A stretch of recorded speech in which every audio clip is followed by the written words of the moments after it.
मेरे प्यारे स्टूडेंट्स, आज के इस सेशन में हम कंपाउंड इंटरेस्ट के कॉन्सेप्ट को समझेंगे और 2 इयर्स का कंपाउंड इंटरेस्ट कैसे हम कैलकुलेट करते हैं, उस पर बेस्ड क्वेश्चंस कैसे अप्रोच करेंगे, क्या हमारा स्ट्रेटजी होना चाहिए, उन सब चीज़ों को जानेंगे। तो चलिए शुरू करते हैं। एज वी ऑल नो कि इंटरेस्ट में हम दो टॉपिक्स पढ़ते हैं। एक तो हो गया सिंपल इंटरेस्ट हमारा, जो as the name suggest simple ही होता है कि स्ट्रेट फॉरवर्ड जो भी हमारा रेट ऑफ इंटरेस्ट होता है हर साल उतना ही इंटरेस्ट हमारा लगता रहता है। और सेकेंड जो कि है compound interest, which is also interest पे इंटरेस्ट, क्योंकि कंपाउंड इंटरेस्ट में हमको जो हर साल इंटरेस्ट मिलता जाता है उस इंटरेस्ट पे भी हमको अगले साल इंटरेस्ट मिलता है। यही डिफरेंस है कंपाउंड इंटरेस्ट और सिंपल इंटरेस्ट में। फॉर एग्जाम्पल कि 1000 रुपीज का अमाउंट है हमारा इनिशियली और हमको 10% पर एनम इंटरेस्ट मिल रहा है, हर साल 10% इंटरेस्ट मिल रहा है। अब हमेशा ये चीज़ हमें हैंडी होना चाहिए कि जो भी परसेंटेज है वैल्यू लिखी, क्या हम उसको फ्रैक्शन में कन्वर्ट कर पा रहे हैं, क्योंकि अगर हम करना जानते हैं तो वो चीज़ें हमारे लिए कई बार आसान हो जाती हैं। 10% कितना होता है? 1/10। ठीक है, तो 1000 रुपीज़ का 10% कितना होगा, यानी कि पहले साल का जो इंटरेस्ट की वैल्यू होगी वो कितनी होगी? फर्स्ट ईयर में हमको कितना इंटरेस्ट मिलेगा? 1000 का 10% यानी 1000/10, 100 रुपीज़ का इंटरेस्ट मिलेगा। फिर सेकेंड ईयर में जो प्रिंसिपल था हमारा, यानी कि 1000 रुपीज़, यही तो प्रिंसिपल अमाउंट है हमारा। तो जो प्रिंसिपल अमाउंट है इस पे तो हमको इंटरेस्ट सेकंड ईयर में मिलेगा ही मिलेगा। तो 1000 रुपीज़ पे तो उतना ही इंटरेस्ट मिलेगा 100 रुपीज़ का। लेकिन ये जो फर्स्ट ईयर का हमारा इंटरेस्ट एक्यूमुलेट हुआ है 100 रुपये, ये भी हमारे प्रिंसिपल में नेक्स्ट ईयर के लिए एडअप हो जाएगा।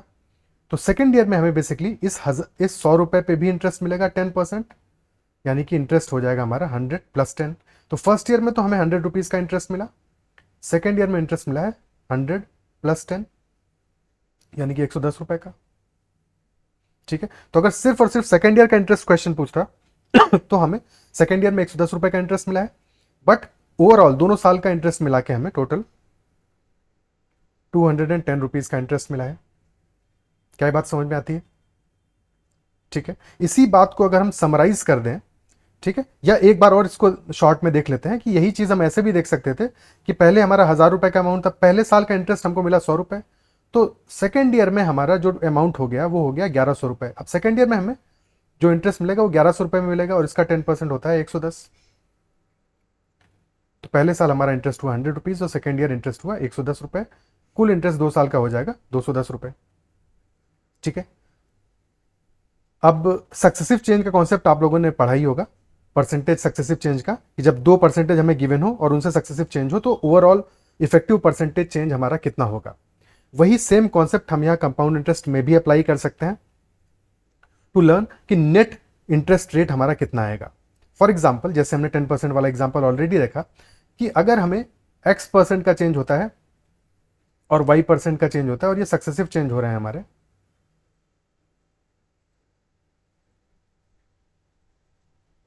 तो जो इफेक्टिव परसेंटेज चेंज होगा हमारा वो हो जाएगा X + Y + X × Y/100। ठीक है, क्या ये बात समझ में आती है? और अगर यही सेम चीज हमारा X और Y दोनों सेम हो, दोनों इक्वल हो, X और Y बराबर हो, तब क्या होगा?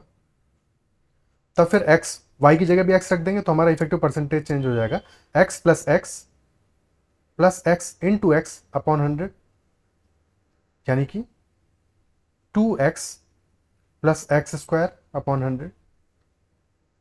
ठीक है, तो यही दो केसेस हमारे बनेंगे, क्योंकि मोस्टली हमारा इंटरेस्ट रेट चेंज नहीं होगा, दोनों साल सेम रहेगा। तो हमारा इंटरेस्ट रेट अगर R है, R% है, तो इफेक्टिव इंटरेस्ट रेट 2 साल का हो जाएगा 2R + R²/100। और अगर दोनों साल डिफरेंट होगा तो फिर X + Y + XY/100, तो वैल्यू है ही है हमारी। ठीक है, अब कुछ कॉमन परसेंटेज हैं जो एग्जाम में ज़्यादा आते हैं, उनको हम जान लेते हैं कि उनका नेट परसेंटेज रेट कितना होगा, ताकि हम डायरेक्टली जब भी एग्जाम में वैसा क्वेश्चन आए तो हम स्ट्रेट अवे अप्लाई कर सकें और बहुत ज़्यादा हमें कैलकुलेशन नहीं करनी पड़े। फॉर एग्जाम्पल कि अगर 10% वैल्यू है हमारा रेट ऑफ इंटरेस्ट का, तो 2 इयर्स में हमारा कंपाउंड इंटरेस्ट कितना हो जाएगा? 2 इयर्स में इफेक्टिव रेट ऑफ इंटरेस्ट कितना हो जाएगा? 10 + 10 + 10 × 10/100, X + Y + XY/100, कितना परसेंट? जो कि इफेक्टिवली आएगा 20 + 1 21%। ठीक है। सिमिलरली अगर हमारा रेट ऑफ इंटरेस्ट 20% है तो 20 + 20 + 20 × 20 अपॉन 100, 20 + 20 40% हो गया, प्लस 4% 44% हो गया। अगर रेट ऑफ इंटरेस्ट हमारा 30% है तो 30 + 30 + 30 × 30 अपॉन 100, यानी कि 30 + 30 60 + 9 69%। क्लियर है।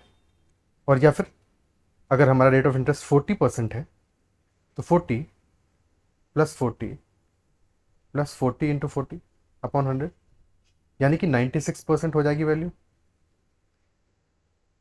तो 10%, 20%, 30%, 40% के केस में क्लियर हुआ। अब जो इनकी हाफ वैल्यूज है, यानी कि 5%, 10%, 10% हो गया, 5%, 15% वगैरह। तो अगर 5% हमारा रेट ऑफ इंटरेस्ट होगा तो फिर कितना वैल्यू होगा 2 साल में? उस केस में हमारा 2 साल में वैल्यू क्या होगा? तो 5 + 5 + 5 × 5 यानी 25/100, यानी कि 10.25% हो जाएगा। अगर रेट ऑफ इंटरेस्ट हमारा 15% है, उस केस में 15 + 15 + 225/100, यानी कि 30 + 2.25 32.25% हो जाएगा। और अगर रेट ऑफ इंटरेस्ट हमारा 25% है तो उस केस में 25 + 25 + 25 × 25 यानी 625/100, ये हो जाएगा 50 + 6.25 56.25%। क्लियर है यहाँ तक? ठीक है। और कुछ कॉमन वैल्यूज क्या क्या हो सकती हैं कि रेट ऑफ इंटरेस्ट जैसे हमारा 6% हो, 6% के पेस में 6 + 6 + 36/100, यानी कि 12.36% हो जाएगा। या फिर 8% हो तो 8 + 8 + 8 × 8/100, यानी कि 16.64%। और एक और वैल्यू ले लेते हैं 12% हमारा, 12% पे हो जाएगा 12 + 12 + 144/100, यानी कि 24 + 1.44 25.44%। तो मोस्टली हमारी जो भी कॉमन वैल्यूज़ हैं वो तो कवर अप हो गई हैं, और बाकी भी कोई निकालना होगा तो वैसे ही निकाल सकते हैं हम। ठीक है। अब एक दो एग्जाम्पल्स लेते हैं इस पर बेस्ड। जैसे फॉर एग्जाम्पल कि हमारा अगर प्रिंसिपल अमाउंट है ₹20,000 और 8% हमारा रेट ऑफ इंटरेस्ट है, R = 8%। ठीक है। तो हमारा इफेक्टिव रेट कितना हो जाएगा 2 साल में? अगर हमें 2 साल का CI निकालना है कि 2 साल में हमारा कंपाउंड इंटरेस्ट कितना होगा, तो 8% के हिसाब से इफेक्टिव रेट ऑफ इंटरेस्ट होगा 16.64%, है कि नहीं? ठीक है। तो 20,000 का 16.64% निकाल लेंगे।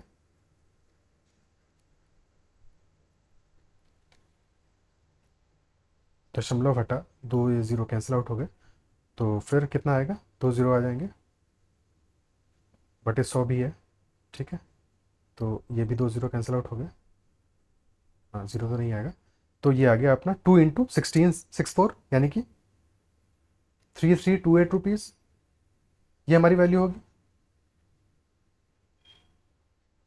क्लियर है? ठीक है। इसी चीज़ को हम ऐसे भी समझ सकते थे कि 20,000 रुपीज़ है, पहले साल का इंटरेस्ट कितना होगा? 8% होगा, यानी कि फर्स्ट ईयर में इंटरेस्ट कितना होगा? 8% विच इज 1,600 रुपये।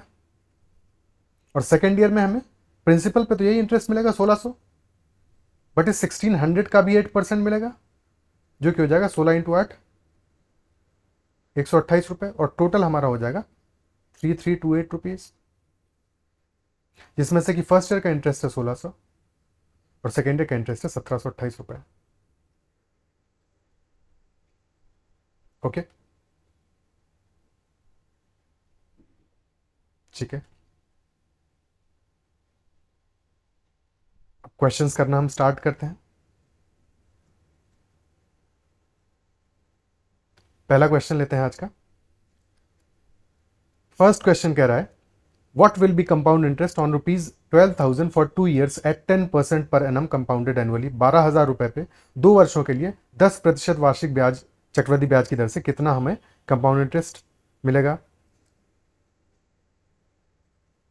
तो 12,000 रुपीज़ हमारा प्रिंसिपल है। ओके, 2 साल के लिए निकालना है।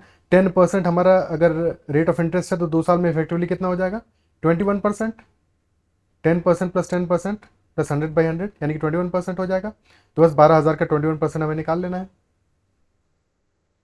कितना आ जाएगा, 12 × 21 यानी कि 252 और एक जीरो और आएगा, 2520 रुपीज़। Option C. क्लियर है भाई, 12,000 इंटू 21/100। ठीक है, 20 से 20 कैंसिल आउट हो जाएगा, 120 × 21 यानी कि 2520।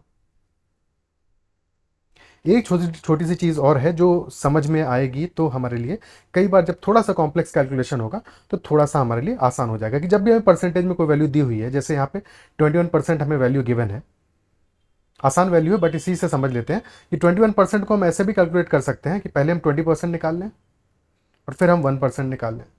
और परसेंटेज और फ्रैक्शन में अगर कन्वर्जन आता है तो कई बार वो भी बहुत हमारे लिए चीज़ों को आसान कर देता है। 20% यानी कितना होता है, 1/5 और 1% होता है 1/100। तो 12,000 का 1/5 कितना होगा, 2400।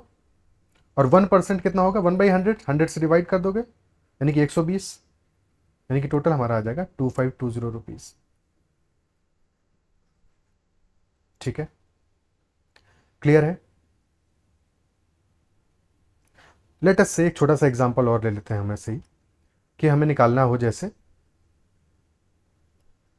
कि अमाउंट है हमारा, प्रिंसिपल है 60,000 और 8% हमारा रेट ऑफ इंटरेस्ट है। 2 साल में हो जाएगा इफेक्टिवली 16.64%। ठीक है, 16.64%। अब 16% तो हम डायरेक्टली निकाल सकते हैं, कितना होगा, 16×96 यानी कि 9600। ठीक है, सिमिलरली 0.6% भी निकाल सकते हैं कि नहीं। 0.6% कितना हो जाएगा, 1% होगा 600, 1% होगा 600, तो 0.6% कितना हो जाएगा, 360। ठीक है, 0.6% हो जाएगा 360। फिर 0.04%, भाई 0.01% कितना होगा, 0.1% कितना होगा, पहले 1% निकाला, 1% हमारा आया 600, 0.1% 60, 0.01% 6, तो 6 × 4 24 हो जाएगा। तो ये टोटल वैल्यू हमारा आ जाएगा 9984 रुपीज़। क्लियर है। तो जो भी हमें वैल्यू निकालना हो तो ये भी तरीका हमें प्रैक्टिस ज़रूर करना है, ताकि कई बार क्या होगा एग्जाम में जब कॉम्प्लेक्स वैल्यू हो तो हम उसको ब्रेक करके छोटे छोटे चंक्स में और फिर उसको टोटल करके भी वैल्यू निकाल सकते हैं। ठीक है, सारे मेथड जो है एक साथ तो नहीं सीखेंगे, एक एक करके हम सीखते रहेंगे। और भी बहुत सारे तरीके हैं जिनसे कि हम क्वेश्चन को अपने लिए ऑप्शंस को यूज़ करके बहुत आसान कर सकते हैं, बट एक एक स्टेप में सीखेंगे तो ज़्यादा बेहतर रहेगा बजाय कि एक साथ सीखने के। अगला क्वेश्चन लेते हैं। नेक्स्ट क्वेश्चन कह रहा है compound interest compounded annually on a sum for 2 years is ₹4180। So if rate of interest is 20% per annum then what is the sum. 2 साल का पीरियड है हमारे पास, एनुअल कंपाउंडिंग हो रही है, 20% रेट ऑफ इंटरेस्ट है। 20% के लिए इफेक्टिव रेट ऑफ इंटरेस्ट कितना हो जाएगा भाई, 44% हो जाएगा। और क्वेश्चन हमें यही तो बता रहा है कि 44% जो वैल्यू है प्रिंसिपल का वो हमारा कितना आ रहा है, कंपाउंड इंटरेस्ट की वैल्यू कितनी आ रही है, 4180, 4180 रुपए, यानी कि 44% हमारा 4180 के बराबर है। ठीक है, तो काटा कुटी कर लेते हैं, थोड़ी सी 11 से काट लेंगे दोनों साइड में, इधर पे 4 बचेगा, यहाँ पे 11×3=33, 88, तो 380। फिर 4 से भी कट जाएगा, इधर बच जाएगा 95 स्ट्रेट अवे, यानी कि 95 का मल्टीपल ऑप्शन सी हमारा आंसर हो जाएगा। क्लियर है। ठीक है भाई, 44/100 था हमारा 4180, तो इफेक्टिव 95 की 95 × 100 यानी 9500 हमारा आंसर हो जाएगा। कोई दिक्कत। ओके, नेक्स्ट क्वेश्चन लेते हैं। अगला सवाल कह रहा है at what rate of compound interest per annum a sum of ₹10,000 becomes 14,400। तो 10,000 रुपीज हमारा कितना बना जा रहा है, 14,400, यानी कि हमें कंपाउंड इंटरेस्ट कितना मिल रहा है इस पे, 4400, 4400 रुपये का मिल रहा है। और 4400 रुपये 10,000 का कितना परसेंट होगा भाई? 4400 10,000 का 44% ही तो होगा, सीधे से दिख रहा है। ठीक है, 44% होगा, और हम ऑलरेडी जानते हैं कि 44% हमारी वैल्यू आती है 20% अगर हमारा इंटरेस्ट रेट है तब आती है 2 साल में, तो 20% ही हमारा इफेक्टिव रेट ऑफ इंटरेस्ट होगा। ऑप्शन सी आंसर हो जाएगा। ठीक है, देखो यहाँ पे एक चीज और है कि कभी कभी ये भी हो सकता है कि क्वेश्चन में हमें टाइम पीरियड दिया हो 1 साल का और कंपाउंडिंग दी हो सेमी एनुअली।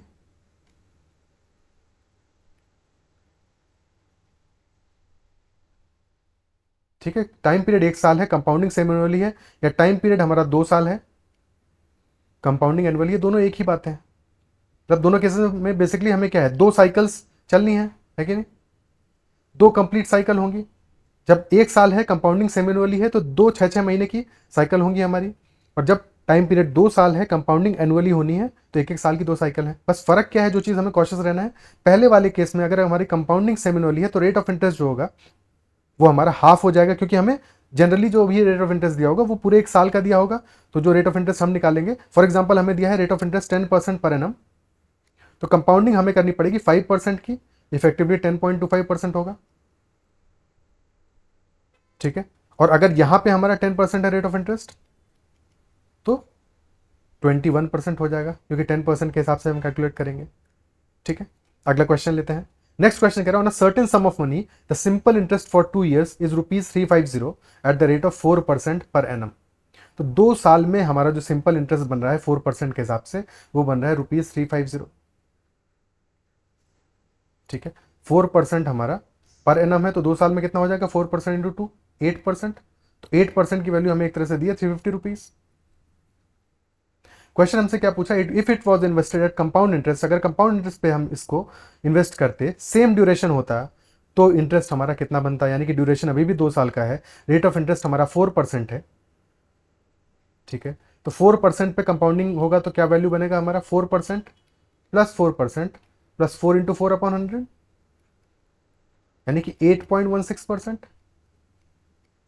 और क्वेश्चन हमसे क्या पूछा है, डिफरेंस जो है उसकी वैल्यू पूछ रहा है, कितना इंटरेस्ट ज्यादा अर्न करेंगे। तो 8% पहले वाले केस में अर्न कर रहे हैं, दूसरे वाले केस में 8.16% अर्न कर रहे हैं, तो 0.16% की वैल्यू क्वेश्चन पूछ रहा है, कितनी होगी?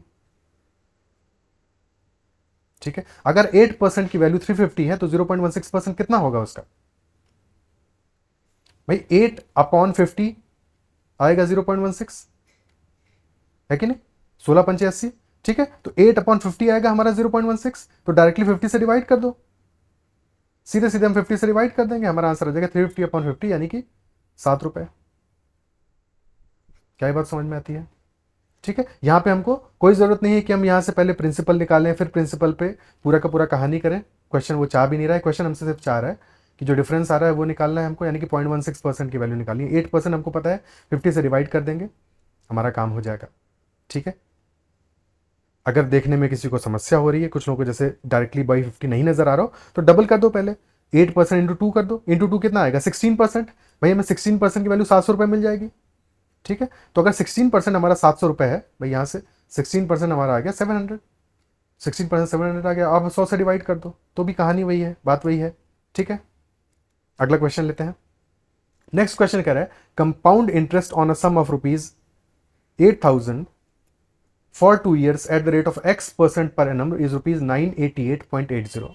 8,000 रुपये है हमारा, 2 साल के लिए हमने उस पर X% रेट ऑफ इंटरेस्ट लगाया, तो हमारा जो कंपाउंड इंटरेस्ट आया है वो है 988.80। तो हमें बताना है X की वैल्यू क्या होगी। देखो ऐसे किसी भी क्वेश्चन में सबसे पहली चीज़ जो हमें ये करना है, जब हमें X की वैल्यू यानी रेट ऑफ इंटरेस्ट की वैल्यू निकालनी है, तो हमें अप्रॉक्सीमेटली देख लेना चाहिए कि 8,000 का 988.80 रफली कितना परसेंट है। और अगर आप ध्यान दो तो 8,000 का 10% कितना होता है? 10% होता है हमारा 800 रुपये। ये कितना है? 12×8 = 96, 960 के आसपास आ रहा है, यानी कि रफली 12% है। 2% हमारा होता है 160, है कि नहीं? रफली 12% वैल्यू आ रही है, ये 12% के आसपास वैल्यू आ रही है, 13% छोटी आ रही है, क्योंकि 1% 80 रुपये के बराबर है और 960 रुपये हमारा 12% होता है, तो ये रफली 12.5% के आसपास की वैल्यू आ रही है कि नहीं? उससे थोड़ी कमी आ रही है वैल्यू।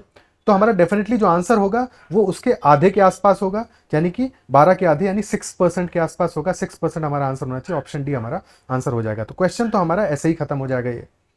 ठीक है, इससे ज़्यादा इस क्वेश्चन में करने की कोई हमको ज़रूरत नहीं है। भाई 2 साल का इंटरेस्ट था हमारा, ठीक है, तो 2 साल में अगर हमारा 12% के से थोड़ा सा ज़्यादा आ रहा है इंटरेस्ट, तो 1 साल का जो इफेक्टिव रेट ऑफ इंटरेस्ट होगा, एक्स की वैल्यू होगी, वो 6% होगी। ठीक है, अगर हमें एग्जैक्ट वैल्यू निकालनी होगी तब तो फिर डिवाइड करना पड़ेगा। ठीक है, कि 988.80 था। ठीक है, और परसेंटेज में वैल्यू निकालनी है तो 80 से डिवाइड किया हमने इसको। भाई 8000 इंटू 100 करेंगे। ठीक है,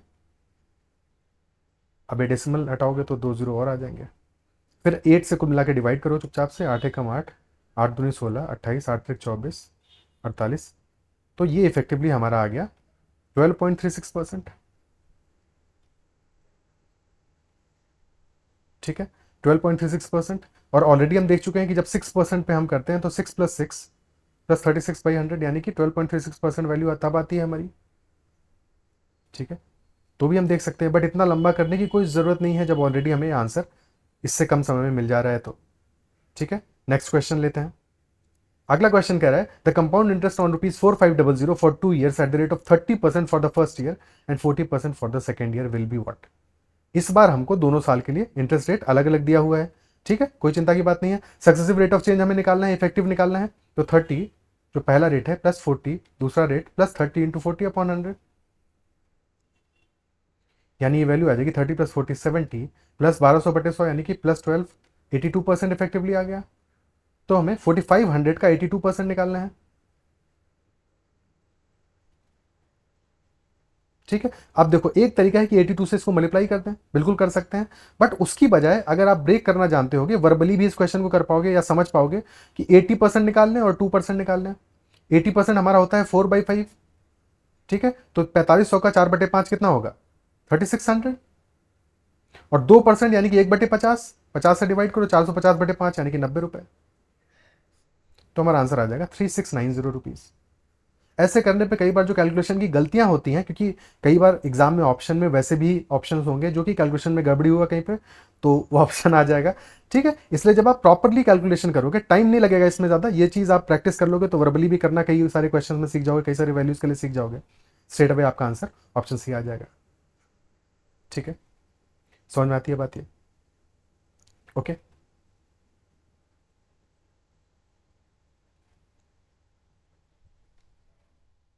नेक्स्ट क्वेश्चन लेते हैं।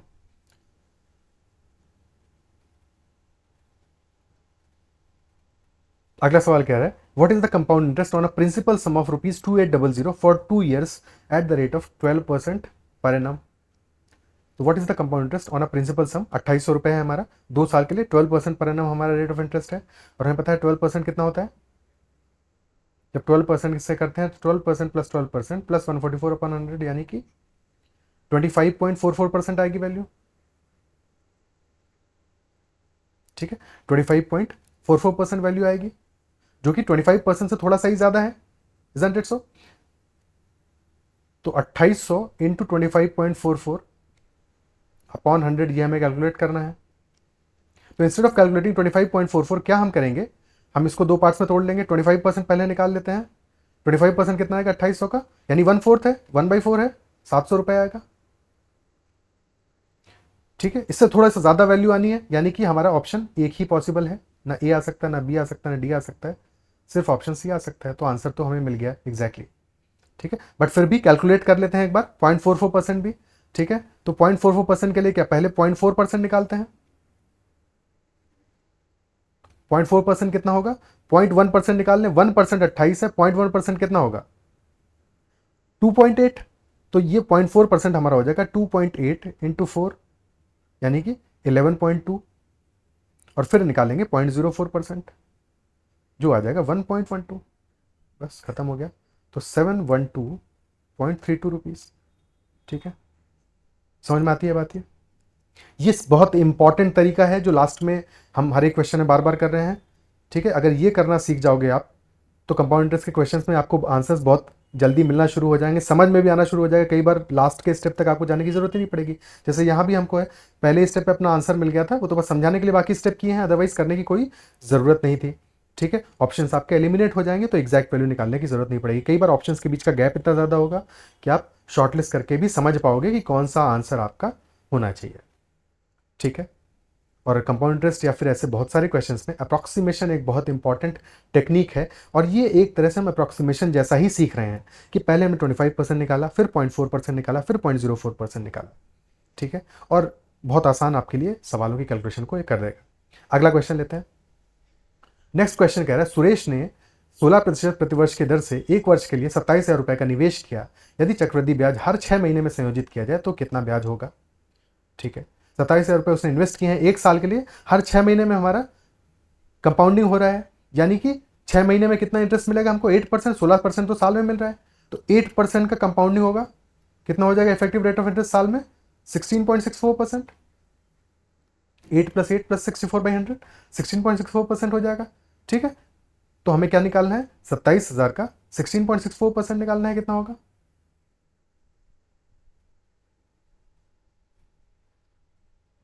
ठीक है, अब देखो, एक तो है कैलकुलेशन जो हम बाद में करेंगे, सबसे पहले एक चीज देख लेते हैं कि जिससे कि ये कैलकुलेशन हमें करने की जरूरत ही नहीं पड़ेगी। देखो, आप सबको एक परसेंटेज वैल्यू पता होगा, 16.66%। ये होता है 100/6, यानी कि इफेक्टिवली 1/6 वैल्यू का। तो किसी वैल्यू का जो 1/6 होता है वो 16.66 या 16.67% के बराबर होता है। ठीक है, यानी कि 1/6 जो हमारा है वो 16.66% और 16.64% ऑलमोस्ट उतना ही तो है, इजंट इट सो? लगभग लगभग उतना ही तो है। तो हम सीधे सीधे जो वैल्यू हमें गिवन है 27,000, इसको 6 से डिवाइड कर दें तो हमें अपना आंसर ऑलमोस्ट मिल जाएगा। और ये वैल्यू कितनी आएगी? 6 से डिवाइड करने पर तो एग्जैक्ट वैल्यू आएगा, कितना आएगा भाई? 9,000 का आधा, यानी कि 4500 रुपीज। बस खत्म हो गया सवाल हमारे लिए, यानी कि ऑप्शन सी हमारा आंसर हो जाएगा। क्या आप समझ पा रहे हो? ठीक है, ऑप्शन सी हमारा आंसर हो जाएगा, कोई दिक्कत इसमें? ठीक है, अदरवाइज हम ये करते कि पहले 16% निकालते हैं, जो कि लंबा तरीका होगा ऐसे क्वेश्चन के लिए, इतना ही करने की जरूरत है। 16% पहले निकालते, कितना आता? 27 × 16, 270 1% है, कितना आएगा? 270 × 16, तो एक जीरो आ गया। 112 का 2, 11 हाथ से लगा, 16 दूनी 32, 11, 4320 रुपीज आ गया। फिर हमें 0.64% निकालना है, तो अब दोबारा से कैलकुलेशन थोड़ी करेंगे। 16% पता है, तो 0.16% कितना होगा? Divide by 100। ठीक है, 0.16% हमारा होगा 43.2। ठीक है, 43.2 होगा। अब इसी को हम क्या करेंगे? 4 से मल्टीप्लाई कर देंगे तो 0.64% निकल आएगा। और ये वैल्यू कितनी आएगी?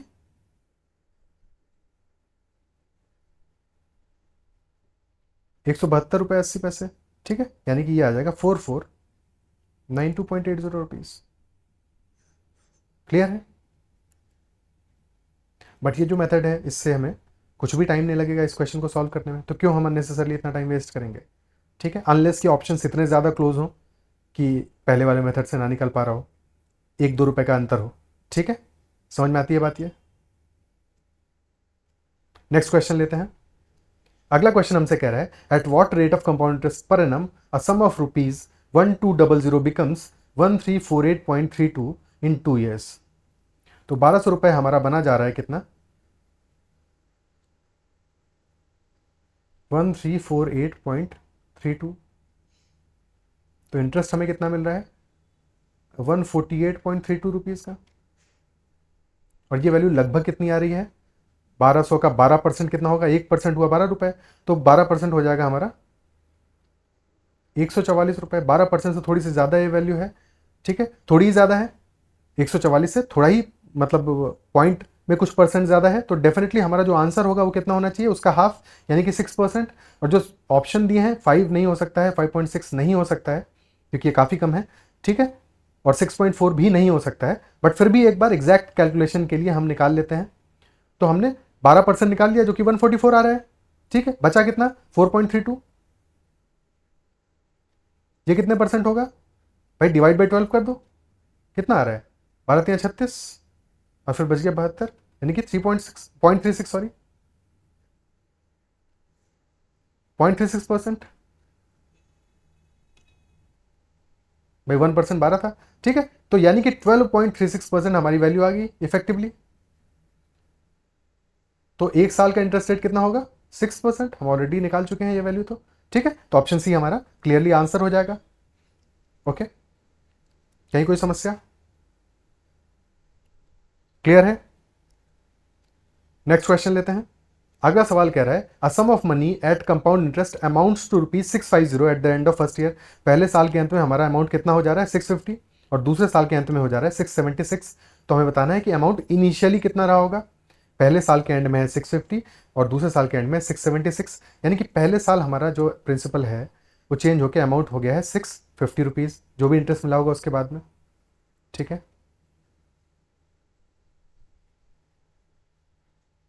और फिर सेकेंड ईयर के बाद में अमाउंट हो गया है 676, यानी कि सेकेंड ईयर में हमें कितना इंटरेस्ट मिला है 650 प्लस 26 रुपीज़ का इंटरेस्ट मिला है। ये जो 26 रुपीज़ का इंटरेस्ट मिला है ये हमको किस पे मिला है, पूरे अमाउंट पे मिला है, 650 पे मिला है, कंपाउंडिंग हो रहा है। ठीक है, तो यहाँ से हमें रेट ऑफ इंटरेस्ट निकल आएगा, R% कितना होगा 26/650 इंटू 100 भाई, 0 से 0 गया, 13 से इसको काटेंगे, 13 दूनी 26, 5, यानी कि 4% रेट ऑफ इंटरेस्ट आ रहा है हमारा, 4%। ठीक है, 4% रेट ऑफ इंटरेस्ट आ रहा है। तो क्वेश्चन हमसे पूछा what was the amount initially, यानी कि ये जो हमें 650 वैल्यू दी है ये किसकी वैल्यू दी है, ये 104% की वैल्यू दी हुई है हमको। Isn't it so? 104% की वैल्यू अगर 650 है तो हमसे पूछना 100% कितना होगा। फिर से वही करो, 13 से काट लेंगे, कितना आएगा 8 और ये 50 आ गया। ठीक है, यानी हमारा अमाउंट कितना हो जाएगा भाई 104/100। ठीक है, ऑफ प्रिंसिपल, दिस इज 650, तो हमारा प्रिंसिपल हो जाएगा 650 इंटू 100/104। ठीक है, और ये काटा है, यहाँ पे 8 बचा, यहाँ पे 50 बचा, यानी कि 5000/8 ₹625 हमारा आंसर आ जाएगा। ओके, ये तो तरीका हो गया। एक और छोटी सी चीज़ है जो यहाँ पे समझ लेते हैं। देखो, अगर हमारा अमाउंट हमें नहीं पता इनिशियली कितना रहा होगा, बट जो भी प्रिंसिपल रहा होगा, पहले साल हमको कुछ इंटरेस्ट मिला, अमाउंट हो गया 650, फिर दूसरे साल हमको कुछ इंटरेस्ट मिला और अमाउंट हो गया 676, दूसरे साल हमको इंटरेस्ट मिला है 26 रुपये का। ठीक है, 26 रुपीज़ का दूसरे साल इंटरेस्ट मिला है, तो पहले साल हमारा जो इंटरेस्ट का वैल्यू होगा वो 0 से तो बड़ा होगा और 26 से थोड़ा सा छोटा होगा, क्योंकि कंपाउंडिंग हो रहा है। तो कंपाउंडिंग में हर साल जो हमारा इंटरेस्ट का वैल्यू बढ़ता रहता है, तो एग्जैक्टली 26 रुपीज़ तो नहीं होगा, उससे थोड़ा सा कम ही होगा। ठीक है, ओके, तो कितना हो सकता है, हालांकि यहाँ पे ऑप्शंस क्योंकि ऐसे थे, हाँ 630 वगैरह पे भी आपको डाउट हो सकता था, 624 तो नहीं हो सकता था आंसर, 600 नहीं हो सकता था, 630 से कंफ्यूज हो सकते थे। मतलब एक बार आपको प्रैक्टिस के बाद में समझ में आया कि 630 आंसर नहीं होगा, बट स्टिल ये है कि हाँ थोड़ा कंफ्यूजन हो सकता था। ठीक है, तो इन एनी केस हमारा 26 से कम होगा, तो इससे हम ऑप्शंस को कम तो कर ही पा रहे हैं। ठीक है, क्लियर है भाई। कंफ्यूज हालांकि 630 पे भी इसलिए नहीं होना चाहिए, तो अगर 630 अमाउंट होगा हमारा, पहले साल 650 हो गया, यानी कि 20 रुपीज़ हमें इंटरेस्ट मिला है। अब अगली बार अगर 26 इंटरेस्ट मिला है, तो 20 तो हमें मिला है इंटरेस्ट 630 पे, तो 6 रुपये इंटरेस्ट तो 20 रुपये पे नहीं मिल पाएगा ना। तो बाई लॉजिक तो ये पॉसिबल नहीं है, बट हाँ थोड़ा सा कंफ्यूजन हो सकता था। तो प्रॉपरली अगर कैलकुलेट कर लेंगे तो हमारा आंसर आ जाएगा इन एनी केस। ठीक है, क्लियर है, समझ में आती है बात ये। तो आज के इस सेशन में हम इतने ही क्वेश्चंस रखते हैं इंटरेस्ट पे। आई होप इंटरेस्ट पे जो भी हमने कॉन्सेप्ट समझा है, जो भी क्वेश्चन समझे हैं, आपको समझ में आए होंगे। और अगर सेशन पसंद आया हो, क्वेश्चंस आपको समझ में आए हो, तो सेशन को ज़रूर लाइक कीजिएगा। चैनल को अगर अब तक आपने सब्सक्राइब नहीं किया है तो ज़रूर कर लीजिएगा। ऐसे ही वीडियोज़ हम लाते रहते हैं लगातार। आपका कोई डाउट है तो आप कमेंट में ज़रूर मेंशन कीजिएगा। फीडबैक भी जो भी हो आप कमेंट में ज़रूर मेंशन कीजिएगा। ठीक है, अगर कमेंट में कुछ अप्रिसिएशन लिखते हैं, कुछ अच्छा लिखते हैं, आपको सेशन पसंद आया हो तो ज़रूर मेंशन कीजिएगा, अच्छा लगता है। ठीक, फिर मिलते हैं अगले सेशन में। आज के लिए इतना ही रखते हैं, पढ़ते रहिए, ख्याल रखिए।